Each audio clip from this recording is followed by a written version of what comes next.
Bonne journée à vous. Dans cette présentation, on va s'intéresser aux formations géologiques du Haut-Atlas marocain.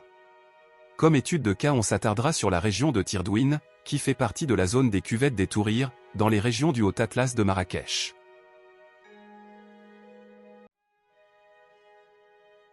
La Terre est composée de plusieurs plaques tectoniques rigides qui flottent sur un manteau terrestre plus ductile.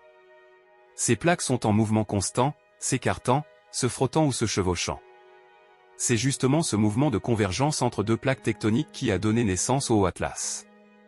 La collision continentale, la clé de l'édification. La convergence, au cours de millions d'années, la plaque africaine et la plaque eurasiatique se sont rapprochées l'une de l'autre. La formation du Haut-Atlas s'inscrit dans le cadre de l'orogenèse alpine, un épisode de formation de montagnes qui a affecté une grande partie de l'Europe et de l'Afrique du Nord.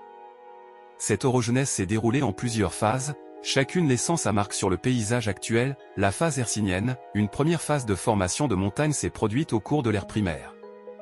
Elle a donné naissance à un ancien massif montagneux qui a été ensuite érodé.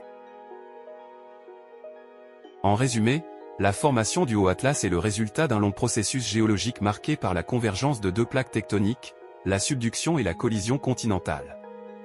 Les forces tectoniques ont plissé et faillé les roches, donnant naissance à cette chaîne montagneuse majestueuse qui domine le paysage marocain. La phase alpine, c'est la phase la plus récente et la plus importante. Elle a débuté au Mésozoïque et s'est poursuivie jusqu'au Cénozoïque. C'est lors de cette phase que le Haut-Atlas a pris sa forme actuelle.